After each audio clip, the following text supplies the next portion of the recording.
ನಮಸ್ಕಾರ ಎಲ್ಲರಿಗೂ. ಎಲ್ಲರೂ ಹೇಗಿದ್ದೀರಾ? ಐ ಹೋಪ್ ಎಲ್ಲರೂ ಚೆನ್ನಾಗಿದ್ದೀರಾ ಅಂತ. Welcome back to my channel. ಇದು ಸ್ಯಾಟರ್ಡೆ ದಿನದ ಲಾಗ್ ಆಗಿರುತ್ತೆ. ಸ್ಯಾಟರ್ಡೆ ಹುಣ್ಣಿಮೆ ಇತ್ತಲ್ವಾ, ಸೊ ಹುಣ್ಣಿಮೆ ದಿನ ನಾವು ಪೂಜೆ ಮಾಡಲೇಬೇಕು. ಏಕೆಂದರೆ ನಮ್ಮದು ಮನೆ ದೇವರು ಹೆಣ್ಣು ದೇವರಾಗಿರೋದ್ರಿಂದ ಹುಣ್ಣಿಮೆ ಸ್ಪೆಷಲ್ ನಮಗೆ. ಸೊ ಅವತ್ತು ಪೂಜೆ ಮಾಡೋದಿತ್ತು, ಬೇಗ ಎದ್ದೇಳಬೇಕಾಗಿತ್ತು. ಬಟ್ ನೈಟೆಲ್ಲ ನನ್ನ ಮಗಳು ಯಾಕೋ ಕಿರಿಕಿರಿ ಮಾಡ್ತಾಯಿದ್ಲು, ಮಲಗಲೇ ಇಲ್ಲ. ಒಂದೆರಡು ಮೂರು ಏನಾದರೂ ಎಕ್ಸ್ಟ್ರಾ ಕೆಲಸ ಇದ್ದಿದ್ದ ದಿನವೇ ಮಕ್ಕಳು ಈ ಥರ ಮಾಡ್ತಾರೆ.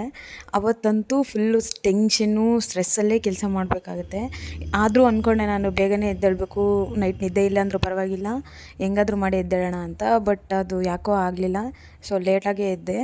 ಎದ್ದ ಮೇಲಂತೂ ಗುಡಿಸಿ ಸಾರಿಸಿ ಇನ್ನು ರಂಗೋಲಿ ಎಲ್ಲ ಹಾಕಿ ಮನೆಯನ್ನು ಒರೆಸ್ಬಿಟ್ಟು ಎಲ್ಲ ಕ್ಲೀನ್ ಮಾಡೋ ಅಷ್ಟೊತ್ತಿಗೆ 8 ಗಂಟೆ ಆಗೋಗಿತ್ತು.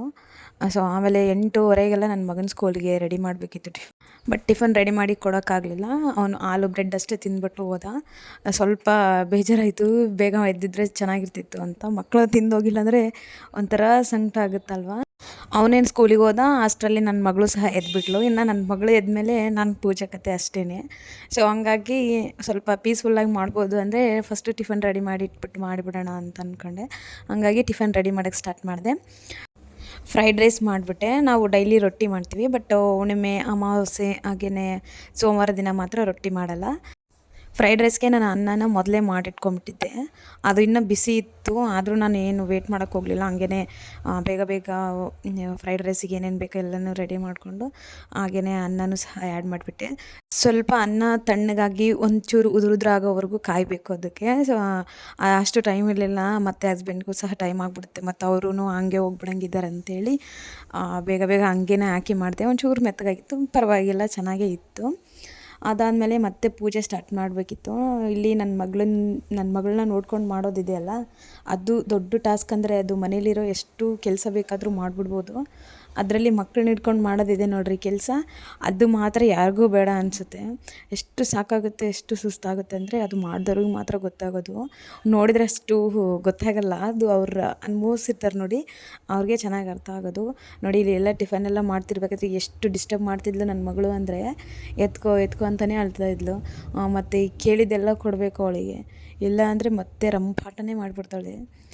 ಅದನ್ನೆಲ್ಲ ನೋಡ್ಕೊಂಡು ಮಾಡೋಷ್ಟೊತ್ತಿಗೆ ಯಪ್ಪ ಬೇಗನೆ ಎದ್ದಿದ್ರೆ ಎಷ್ಟೋ ಚೆನ್ನಾಗಿರ್ತಿತ್ತು ಅನ್ನೋಷ್ಟು ಫೀಲಾಗೋಗುತ್ತೆ. ಇನ್ನು ಹಸ್ಬೆಂಡು ಟಿಫನ್ ಎಲ್ಲ ಮಾಡೋಕ್ಕೆ ಕೂತಾಗ ನನ್ನ ಮಗಳಿಗೂ ಸಹ ತಿನ್ನಿಸ್ಬಿಡ್ತಾರೆ ಕೆಲವೊಂದು ಸಾರಿ. ಒಂದೊಂದು ದಿನ ತಿಂತಾಳೆ, ಒಂದೊಂದು ದಿನ ತಿನ್ನಲ್ಲ.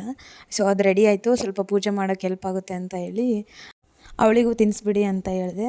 ಸರಿ ಅಂದ್ಬಿಟ್ಟು ಅವರಿಬ್ಬರು ಟಿಫನ್ ಮಾಡೋಕ್ಕೆ ಕೂತ್ಕೊಂಡ್ರು. ನಾನಿಲ್ಲಿ ಪೂಜೆ ಮಾಡೋಕ್ಕೆ ಸ್ಟಾರ್ಟ್ ಮಾಡಿದೆ.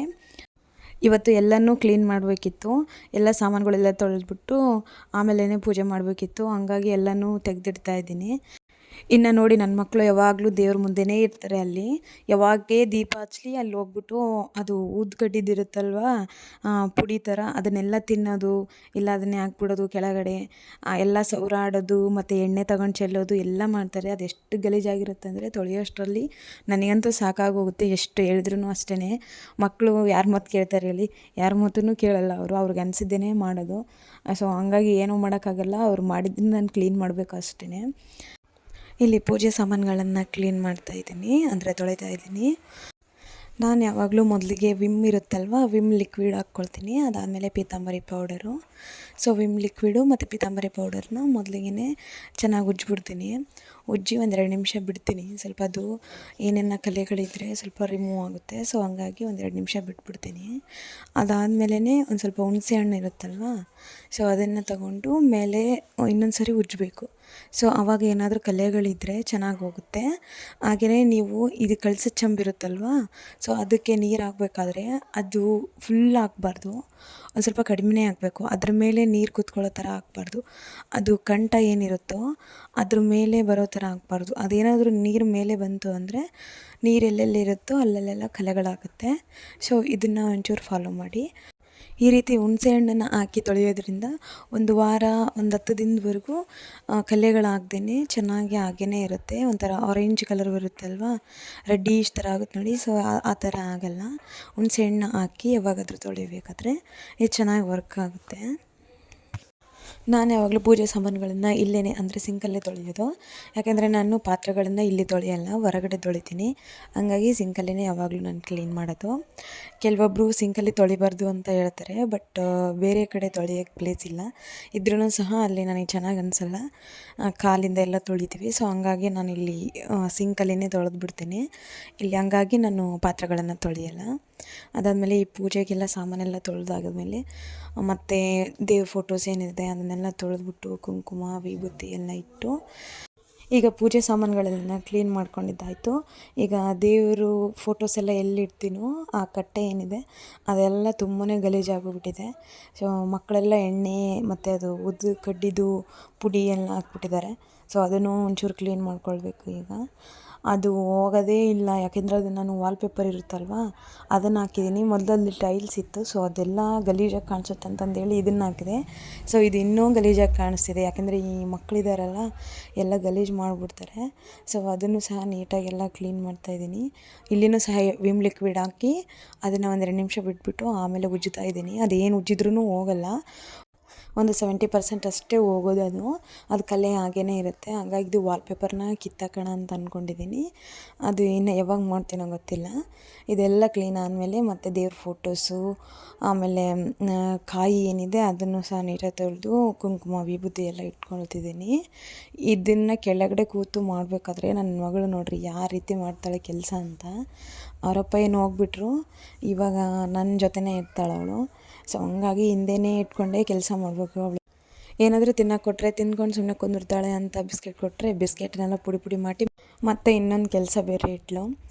ಹೆಂಗಾದರೂ ಮಾಡಲಿ ಅಂತ ನಾನು ಹಂಗೇ ಪೂಜೆ ಕಂಟಿನ್ಯೂ ಮಾಡಿದೆ. ಅದನ್ನೆಲ್ಲ ಕ್ಲೀನ್ ಮಾಡ್ತಾ ಕೂತ್ಕೊಂಡ್ರೆ ಮತ್ತೆ ಲೇಟ್ ಆಗಿಬಿಡುತ್ತೆ. ಇನ್ನು ಮತ್ತು ಅವಳಿಗೆ ಸ್ಕೂಲಿಗೆ ರೆಡಿ ಮಾಡಬೇಕಾಗಿತ್ತು, ಅಂದರೆ ಅಂಗನವಾಡಿಗೆ ಹೋಗ್ತಾಳಲ್ವ. ಸೊ 1 ತಾಸು ಹೋಗಿ ಬರಲಿ, ಸ್ವಲ್ಪ ಕೆಲಸನೂ ಆಗುತ್ತೆ ಮನೇಲಿ ಅಂತ ನಾನು ಇದನ್ನೇ ಕಂಟಿನ್ಯೂ ಮಾಡಿದೆ. ಸೊ ಬೇಗ ಬೇಗ ಪೂಜೆ ಮಾಡಿಕೊಂಡು ಅದನ್ನೆಲ್ಲ ಕ್ಲೀನ್ ಮಾಡೋಷ್ಟೊತ್ತಿಗೆ 10 ಗಂಟೆ ಆಗೇ ಹೋಯಿತು.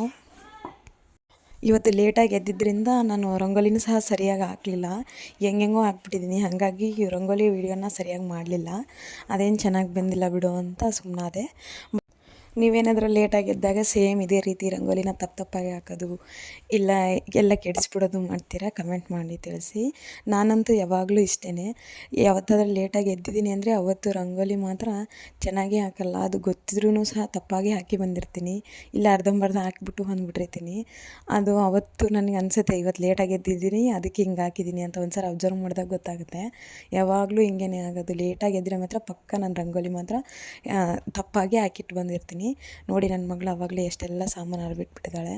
ಇದನ್ನೆಲ್ಲ ಕ್ಲೀನ್ ಮಾಡ್ಕೊಂಡೆ ಪೂಜೆ ಮಾಡ್ತಿದ್ದೀನಿ, ಇಲ್ಲಿ ದಾರಿಲಾಗುತ್ತೆ ಅಂತ. ಇನ್ನು ಅದೆಲ್ಲ ಕ್ಲೀನ್ ಆದಮೇಲೆ ಇಲ್ಲಿ ಮನೇಲಿ ಅನ್ನ ಎಲ್ಲ ಚೆಲ್ಲಾಕ್ಬಿಟ್ಟಿದ್ಲು, ಅದನ್ನೆಲ್ಲ ಕ್ಲೀನ್ ಮಾಡಿಕೊಂಡೆ.